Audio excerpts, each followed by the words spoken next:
Kerala netball അസോസിയേഷന്റെ നേതൃത്വത്തിൽ നടന്ന സംസ്ഥാന സബ് ജൂനിയർ ഫാസ്റ്റ് 5 ചാമ്പ്യൻഷിപ്പിൽ ആൺകുട്ടികളുടെ വിഭാഗത്തിൽ പത്തനംതിട്ട ജില്ലയും പെൺകുട്ടികളുടെ വിഭാഗത്തിൽ ആലപ്പുഴയും ഒന്നാം സ്ഥാനം നേടി. Pala saint Thomas higher secondary school ഗ്രൗണ്ടിൽ നടന്ന സമാപന സമ്മേളനത്തിൽ ജോസ് കെ മാണി MP സമ്മാനദാനം നിർവഹിച്ചു.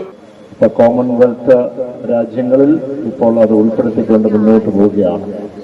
വളരെ അഭിമാനകരമായ വളരെയധികം കായിക താരങ്ങളെ കേരളത്തിൽ നിന്ന് നാഷണൽ ലെവലിലേക്ക് സെലക്ട് ചെയ്തിരിക്കുന്നു എന്ന് പറയുമ്പോഴും ഇതിന്റെ പ്രാധാന്യം കേരളത്തിൽ കൊടുക്കുന്ന ഈ അസോസിയേഷൻ കൊടുക്കുന്ന പ്രാധാന്യവും അവർക്ക് കൊടുക്കുന്ന ട്രെയിനിങ്ങും അവർക്ക് കൊടുക്കുന്ന അവർക്ക് പ്രചോദനവും ആകുന്നത് കൊണ്ട് തന്നെയാണ്. ഫാസ്റ്റ് 5 ബോയ്സ് വിഭാഗത്തിൽ പത്തനംതിട്ട ജില്ല ഒന്നാം സ്ഥാനം നേടിയപ്പോൾ ആലപ്പുഴ ജില്ല രണ്ടാം സ്ഥാനവും പാലക്കാട് മൂന്നാം സ്ഥാനവും ആതിഥേയരായ കോട്ടയം ജില്ല നാലാം സ്ഥാനവും കരസ്ഥമാക്കി. പെൺകുട്ടികളുടെ ഫാസ്റ്റ് 5 മത്സരത്തിൽ ആലപ്പുഴ ഒന്നാം സ്ഥാനവും പാലക്കാട്, തിരുവനന്തപുരം, തൃശൂർ ജില്ലകൾ 2, 3, 4 സ്ഥാനങ്ങളും നേടി. മിക്സഡ് നെറ്റ്ബോൾ മത്സരത്തിൽ പാലക്കാട് വിജയികളായപ്പോൾ പത്തനംതിട്ട രണ്ടാമതും ആലപ്പുഴ മൂന്നാമതും എത്തി.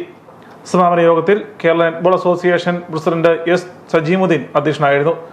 General convener doctor Satheesh Thomas, Pala നഗരസഭ വൈസ് ചെയർപേഴ്സൺ മായ രാഹുൽ, പാലാ നഗരസഭ councillor Leena Sunny, Saint Thomas college of teacher education vice principal doctor Leveena Dominic, Saint Thomas higher secondary school principal Rejimon K Mathew, Saint Thomas school headmaster father Reji Thengampallil, Kottayam ജില്ലാ netball association president doctor Sunny V Zacharias, secretary Shilpa A, Kottayam ജില്ലാ netball association treasurer Sen Abraham, organising secretary Sunil Thomas, Pala വെൽഫോറം general convener Shibu Thekkampattam എന്നിവർ സംസാരിച്ചു.